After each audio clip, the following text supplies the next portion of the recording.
the physical. Hello friend, today start with the science as the 7th class chapter 13 as the changes in chemical and physical. As seen today is the exercise, last video seen a complete topic, seen a playlist. See today as a first question, distinguish between the following. Distinguish म्हणजे काय, फरक कशातला, physical changes and chemical changes. Physical changes म्हणजे काय, भौतिक बदल आणि रासायनिक बदल. पूर्ण जो टॉपिक आहे भौतिक बदल आणि रासायनिक बदल वरतीच आहे. बघा त्याचा आन्सर काय येईल बघा. त्याचे 2 पार्ट कधी पण असतात. 2 पार्ट मध्ये डिस्टिंग्विश लिहायचं असतं. Is a main. बघा, the properties of the original substance. ह्याचा मेन गुणधर्म काय आहे, जो मूळचा पदार्थ आहे तो हाय असा राहणे, हा त्याचा काय आहे गुणधर्म आहे. कुणाचा, ऍज अ फिजिकल चेंजेसचा. आपण वॉटरचं उदाहरण घेऊ शकतो. वॉटरचं आपण जरी ट्रान्सफर कशात केलं, आईस मध्ये केलं, तरी आईस मध्ये ते परत कुठल्या फॉर्म मध्ये येणार आहे, वॉटर मध्ये येऊ शकतो. परत त्याचं बॉइलिंग जरी केलं, वरती तुम्ही एखादी प्लेट ठेवली तरी त्याचं रूपांतर कशात होतं, सीन वॉटर मध्ये. हा कुठला बदल आहे, ऍज अ फिजिकल चेंज आहे. नेक्स्ट बघा, केमिकल चेंजेस मध्ये first the properties of the original substance after in the chemical changes. म्हणजे ह्याचा गुणधर्म काय, जो ओरिजिनल पोझिशन, जो काही ओरिजिनल पदार्थ आहे तो पूर्णपणे काय होतो, बदलला जातो. त्यालाच काय म्हणलं जातं, chemical changes. As a ripening of the fruits, म्हणजे फळ पिकणं. फळे असेल अशी कशी कितीही उदाहरण देऊ शकतो. म्हणजे एखादं फळ पिकलं की परत तो आपण रॉ जो काही सबस्टन्स आहे, फ्रुट्स आहे, तो आपण बनवू शकत नाही, कच्चा. नंतर बघा second, there original composition remain unchanged. म्हणजे मूळचा पदार्थ अजिबात बदलत नाही फिजिकल चेंजेस मध्ये. केमिकल चेंजेस मध्ये देअर ओरिजिनल कॉम्पोजिशन चेंज, ह्याचा मूळचा पदार्थ बदलत. साधी सोधी एक्झाम्पल आहेत, काही अवघड नाहीये लिहायला. नंतर बघा third, the physical changes are reversible. ह्याचा फिजिकल चेंजेस काय आहे, परिवर्तनीय बदल आहे. आणि द केमिकल चेंजेस हा अपरिवर्तनीय. हे शिकलेलं आहे आपण. पाठ बघा, उद्या टॉपिक शिकवलेलं, मग एक्झाम्पल एक्सरसाइज बघा. Sorry, the evaporation, boiling, dissolutions is a example of the physical changes. And chemical changes example C photosynthesis, corrosion, परत रॉपनिंग ऑफ द फ्रूट सुद्धा लिहू शकता तुम्ही. बरेचसे एक्झाम्पल लिहू शकता, आहेत बुक मध्ये सुद्धा. नंतर नेक्स्ट बघा, B periodic change and non periodic change. ह्याच्यामध्ये बघा पिरियडिक चेंजेस मध्ये, पिरियडिक चेंजेस मीन्स काय, आवर्ती बदल आणि अनावर्ती बदल. बघा, changes occurring again and again definite after interval of time. म्हणजे ठराविक कालानंतर ते बदल होतात. Example of sun and rise, उगवणे आणि मावळणे. ही प्रक्रिया रोजची, म्हणजे अगेन अँड अगेन होणारे. रोज सूर्य उगवतो, मावळतो, बरोबर आहे का. ही प्रोसेस कशात येते, पिरियडिक चेंजेस मध्ये येते. Changes not occurring again and again of after a definite interval. म्हणजे एखादी प्रक्रिया एकदा घडून गेली की ती पुन्हा कधी घडून येईल हे आपण निश्चितपणे सांगू शकत नाही. त्यालाच काय म्हणलं जातं, नॉन पिरियडिक चेंजेस. म्हणजे अतिवृष्टी होणे, वादळ येणे, ऍज अ स्ट्रॉम, हे काय नॉन पिरियडिक चेंजेस आहेत. तर पिरियडिक मध्ये बघा, there is a constancy of periodic changes. म्हणजे त्याच्यात एक सातत्य आहे. मग सातत्य कसलं, उगवणे, मावळणे, sun to rise, rise to sun, sun to rise. ही काय सतत होणारी प्रक्रिया आहे. एक्झाम्पल बघा, high and low tide of the sea. तुम्ही समुद्र किनाऱ्याला ज्या काही लाटा दिसतात, टाइड मीन्स काय, लाटा लहान उंच असतील किंवा छोटे असतील. लो. नॉन पिरियडिक बघा, there is no constancy non periodic. हे कसल्याही प्रकारचं सातत्य नाही. ब्रेकिंग ऑफ स्ट्रोम्स, वादळ येणं, म्हणजे ते एकदा वादळ जरी घेऊन आलं, आपल्याला कसं येईल हे सांगू शकत नाही. किंवा अर्थक्वॉक असेल, भूकंप असेल, आज घडून आला तो निश्चितपणे सांगू शकत नाही परत कधी येऊ शकेल. अशी कितीतरी एक्झाम्पल लिहू शकता. इथं लिहू शकता बघा, अर्थ कॉक सुद्धा. परत अतिवृष्टी लिहू शकता, त्यालाच फ्लोडिंग असं म्हणलं जातं. अतिवृष्टी, फ्लोडिंग सुद्धा लिहू शकता. कारण एकदा पूर येऊन गेला की तो निश्चितपणे कधी येईल हे आपण सांगू शकत नाही. कुठलंही एक्झाम्पल लिहू शकता तुम्ही. नेक्स्ट बघा, natural changes and manmade changes. मानवनिर्मित आणि नैसर्गिक निर्मित. त्यातलं पहिला बघा, natural changes. The change occurring automatically by natural causes is called by natural. एखादा बदल जो आपोआप घडून येतो, कोणतीही प्रक्रिया न करता जो आपोआप घडून येतो त्याला नॅचरल नैसर्गिक बदल म्हणतात. मॅनमेड मध्ये बघा, the change induced by man are called manmade changes. जो बदल मानव म्हणजे मानवाने स्वतः घडवून आणलाय त्याला मॅनमेड चेंजेस म्हणतात. नॅचरल चेंजेस मध्ये बघा, most of the natural events are the example of natural changes. निसर्गातल्या अनेक वस्तू आपोआप बदलत असतात. रायपनिंग ऑफ फ्रूट, फळ पिकणे कोणतंही असेल. नेक्स्ट बघा, manmade changes are due to man's wish to satisfy his needs. म्हणजे त्याच्या गरजेनुसार, फायद्यानुसार तो काय करतो, बदल करीत असतो, त्याला मॅनमेड चेंजेस म्हणतात. एक्झाम्पल बघा, कटिंग डाऊन दी ट्रीज. जंगल नष्ट करणं असेल किंवा आपल्या घरातील व्हेजिटेबल कट करतो, ह्या सर्व काय मॅनमेड. किंवा ग्लास तयार करणं, प्रोडक्शन ऑफ दी ग्लास म्हणजे ग्लासची निर्मिती कशी करतो, वाळू आणि चुना एकत्र करून बनवतो, पण त्याच्यापासून परत आपण ते बनवू शकत नाही. मॅनमेड त्याच्यावर प्रक्रिया करून बनवलेलं आहे. क्वेश्चन सेकंड बघा, under which different types can be following changes be classified. काय दिले, दिलेला कोणता प्रसंग कशात मोडते हे त्यांनी विचारले. त्याच्या एक्झाम्पल वरून समजते बघा. पहिलं काय दिले, conversion of milk yogurt. Milk to yogurt असेल बघा, मिल्क इंटू योगर्ट. बघा म्हणजे दुधाचं दही होणं. हा बघा, दह्याचं परत आपण दूध बनवू शकतो का, नाही. त्याच्यामुळे हा पहिला कुठला झाला, केमिकल चेंजेस झाला. त्याचबरोबर हा इनरिव्हर्सिबल चेंजेस झाला, कारण तो पुन्हा पुन्हा बदल घडून येतो का, नाही. आता एकदा त्या दुधाचं दही झालेलं आहे, बरोबर आहे का, परत तो बदल सारखा सारखा होईल का, नाही. जे इनरिव्हर्सिबल चेंबर आणि हा बदल घडवण्यासाठी व्हेरी लॉंग टाइम लागतो. आपण शिकलेलं आहे, फुगा फुटणे ही फास्ट प्रोसेस झाली, किंवा एखादं फळ पिकण्याचं स्लो. ही प्रोसेस कशात, मिल्क लगेच होत नाही, त्याला 7 ते 8 तास ठेवावं लागतात. म्हणजे कशी प्रोसेस आहे, स्लो प्रोसेस आहे. नंतर बघा, ब्रस्टिंग ऑफ क्रॅकर्स. फटाके फुटणे आपल्याला माहिती आहे. फटाके ताड एकदम चालू झाले की एक फुटत जात नाही, स्लो मोशन मध्ये फास्ट फुटतात. त्याच्यामुळे ही फास्ट प्रोसेस येते. परत एकदा तो फटाका जळला की परत तो आपल्याला हायाशा फटाके बनवू शकत नाही. त्यामुळे तो केमिकल चेंजेस झाला आणि तो बदल अपरिवर्तनीय आहे. That means of irreversible changes. Next बघा, ऑकरन्स ऑफ अन अर्थक्वेक. भूकंप होणे हा फिजिकल चेंज आहे. फिजिकल चेंजेस असू शकतो, केमिकल चेंजेस, दोन्हीवर डिपेंड करतं हे. परत इनरिव्हर्सिबल चेंज आहे, तसेच नॅचरल प्रोसेसमध्ये येईल. नंतर बघा, revolution of the earth around the सन. म्हणजे पृथ्वीच्या सूर्याभोवतीचे परिभ्रमण. म्हणजे सूर्याभोवती पृथ्वी फिरते, आपल्याला माहितीये. ती कसं आहे, पिरियॉडिक चेंज आहे, आवर्ती बदल. त्याच्याबरोबर ती एकदम फास्ट नाही तर स्लो प्रोसेस मध्ये पडते. आणि ही नॅचरल घटक आहे, नॅचरल प्रोसेस मध्ये येते. नंतर बघा, stretching of the spring. Spring ताणणे, परत स्प्रिंग ताणली की परत सोडली की ती आहे त्या पोझिशन मध्ये येते. त्यामुळे फिजिकल चेंज येतो आणि रिव्हर्सिबल चेंज आहे, परिवर्तनीय बदल आहे. हे पुन्हा पुन्हा घडू शकतो. ताणणे, परत हाय त्या पोझिशनला येणे, परत ताणला की हाय त्या पोझिशन मध्ये, म्हणजे तो बदल परत घडून येतो. त्याच्यामुळे तो रिव्हर्सिबल चेंजेस मध्ये येतो. नंतर बघा, गिव्ह रिझन. कारण सांगा बघा. While purchasing canned food it expiry date should be checked. म्हणजे हवाबंद अन्न पदार्थ विकताना आपल्याला माहिती आहे, बरेचसे कुरकुरे, चिप्स वगैरे पाकिट असतील किंवा गोळ्याची पाकिट असतील, आपण पाहिलेत.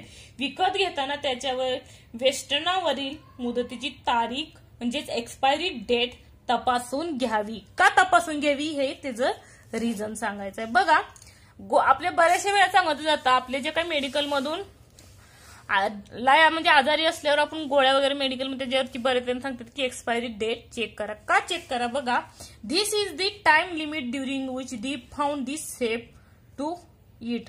म्हणजे त्याच्यावर लिमिट ह्याच्यावर कळतं की ते आपल्यासाठी सेफ आहे. But later after expiry date cover म्हणजे एक्सपायरी डेट झाल्यानंतर द फूड म्हणजे अन्न असेल, बऱ्याचशा अन्नावर सुद्धा एक्सपायरी डेट दिली असते, may not remain in a good condition due to the irreversible chemical changes in it. हा काय अपरिवर्तनीय बदल आपल्या शरीरावर सुद्धा घडू शकतो. त्यात कंझ्युमिंग सच items harm our health.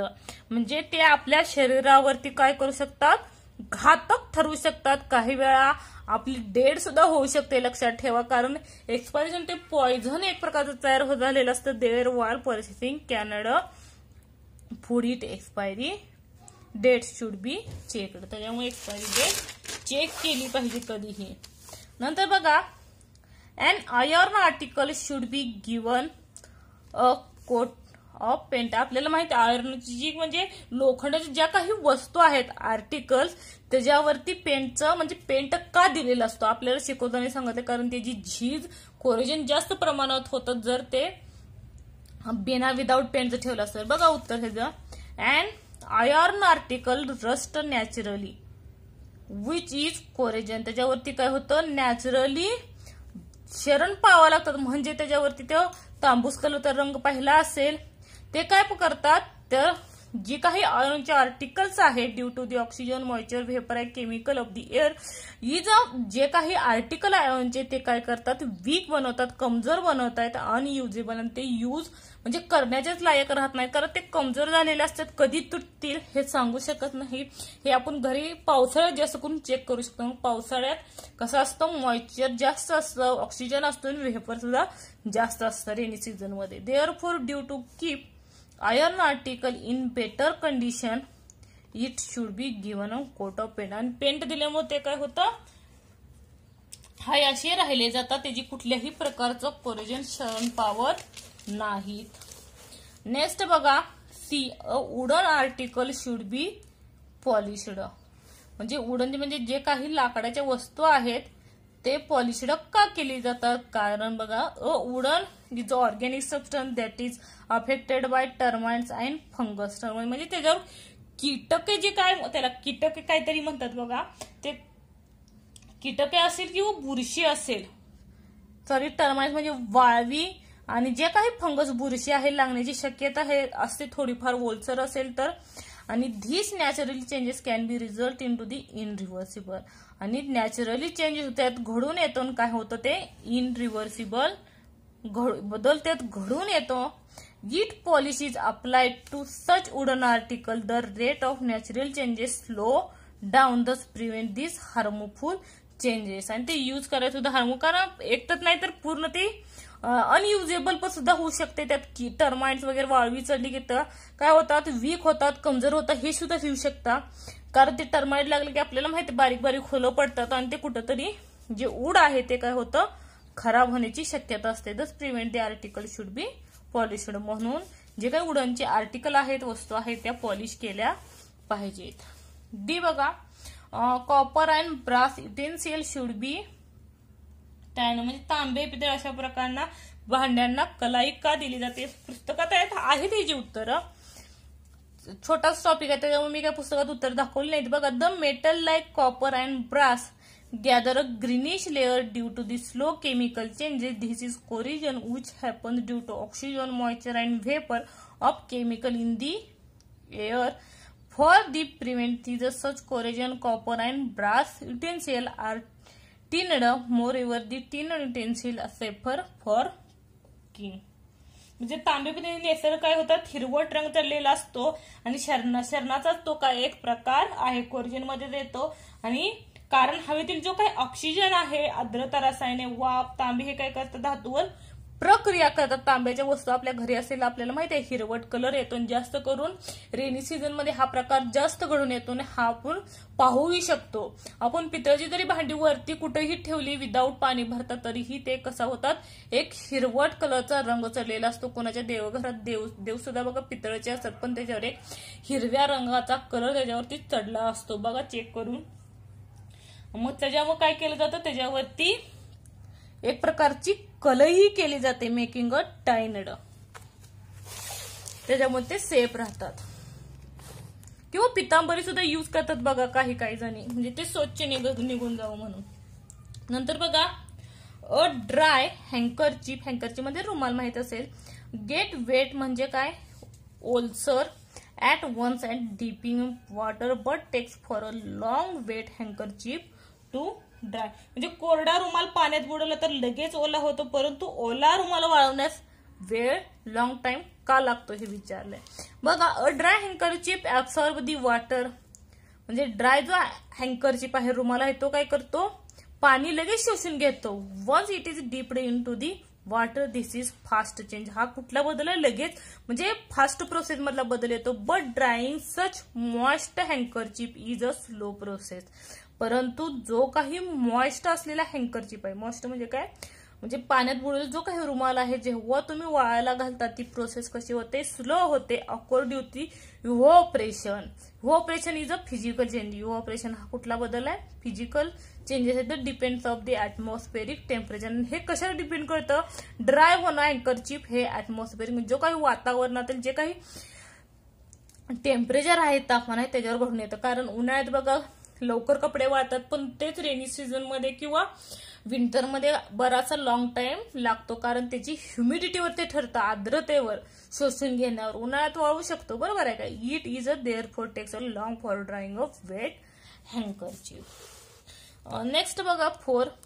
What will you take into account while identifying the following. म्हणजे ते कशावरून तुम्ही ओळखू शकता की तो कुठला चेंज आहे. म्हणजे खाली उदाहरण दिले बघा, physical change in a substance. पदार्थामध्ये झालेला भौतिक बदल कसा ओळखायचा बघा. It will be seen a red whether this substance has changed it's property and composition of both this have remained unchanged than the physical changes. म्हणजे ह्या गुणधर्मात काय होतं, संघटनात किंवा बदल झाला हे लक्षात घेण्यात जाईल. ते दोन्हीही झाले नसेल तर तो काय भौतिक, म्हणजे त्यात कुठलाही बदल झालेला दिसून येत नाही, म्हणजे तो काय असतो, फिजिकल चेंजेस असतो. आणि chemical changes in a substance, त्याच्यामध्ये बघा it will be seen that whether. Whether म्हणजे एक माहिती आहे, वातावरणात. The substance is change in a properties, त्याच्या गुणधर्मात बदल झाला की समजायचं तो केमिकल चेंज आहे. Whether the composition of this substance is changed, whether the change is irreversible. It all changes are taking in will be chemical changes. सर्व बदल कशात येतात, केमिकल चेंजेस मध्ये येतात. नंतर बघा 5. Read the paragraph and note down in various types of changes in magic. खालचा paragraph read करायचा आणि तो कुठल्या चेंजेस मध्ये येतो, फिजिकल असेल, केमिकल असेल की दुसरा रिव्हर्सिबल, इनरिव्हर्सिबल, पिरियोडिक जो असेल तो लिहायचा. बघा उद्या पॅराग्राफ वाचू. It was nearing 6 o'clock in the evening. The sun was sitting. A breeze was blowing, leaves or the trees are shaking. Sahil was sitting in the courtyard rolling balls of wet soil and shaping them into various toys. Then it felt hungry and went into the house. Mother made a dough from wheat flour and fried purees. While eating hot purees, his attention was down outside the window. It had started raining. There was lightning too.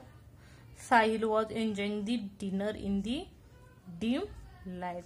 आता काय करायचं, पहिला जो आहे घटक कुठला, it was nearing 6 o'clock in the evening. हा first question विचारलाय, त्याचा ते कुठल्या चेंजेस मध्ये येतो ते लिहायचं. बघा उत्तर. बघा पहिला मी लिहिलाय it was nearing 6 o'clock in the evening. बघा संध्याकाळचे 6 वाजायला आलेले आहेत. वेळ दाखवलेले आहे, तर म्हणजे काय येणार आहे, रिव्हर्सिबल चेंज येईल. Reversible change. त्याचबरोबर म्हणजे 6 o'clock हा काही घटकानंतर होत असतो, त्याच्यामुळे काय येणार, पिरियोडिक का नॉन पिरियोडिक. 6 o'clock नंतर 6 o'clock होतात, इव्हनिंग झाला, परत सकाळी होऊ शकतो, बरोबर आहे का. आज डे नाईट चालू असतं, त्यामुळं पिरियोडिक चेंजेस विचार कुठले कुठले बदल होतात. नंतर बघा द सन वॉज सेटिंग. सूर्य मावळत होता. सूर्य मावळत होता म्हणजे मावळण्याची एक पर्याय झाला, तो पण कशात येतो, पिरियोडिक चेंजेस येतो.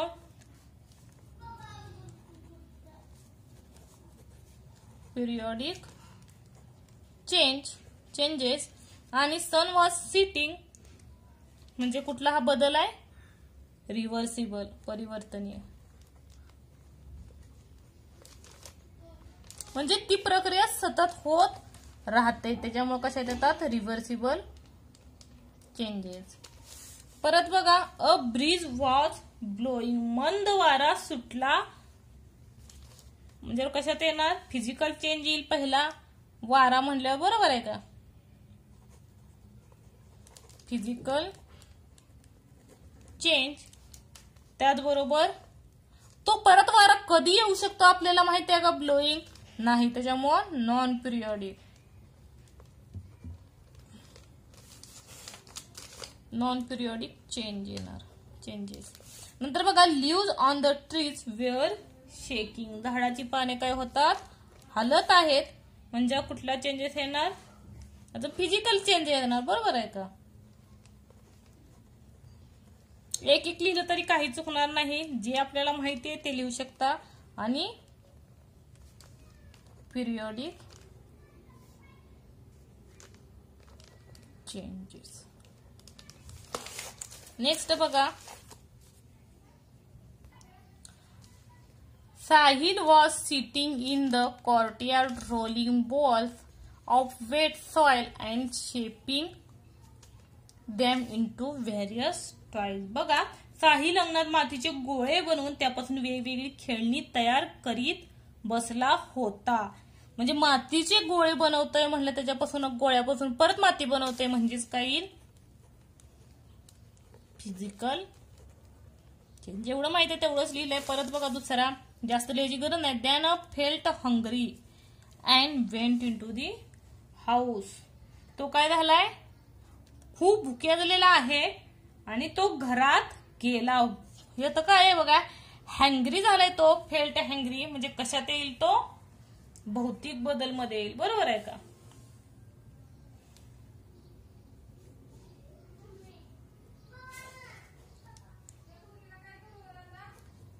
ॲज अ पिरियडिक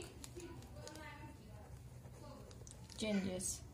पुढचं बघा, mother made a dough from a wheat flour and fried puris. आईने कणिक भिजवून पुऱ्या तळल्या, फ्राईड प्युरीज.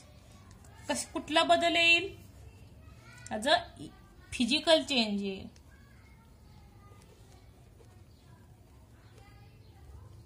नंतर बघा, while eating hot purees his attention was drawn outside the window. गरमागरम पुऱ्या खाताना त्याचे लक्ष कुठे गेले? खिडकीच्या आउटसाइड दी विंडो. म्हणजे कशात येईल हा? अनावर्ती बदल आहे, म्हणजेच नॉन पिरियडिक. तोच बदल परत घडून येईल असं सांगू शकत नाही. नंतर बघा, इट हॅज स्टार्टेड रेनिंग, पाऊस सुरू झाला.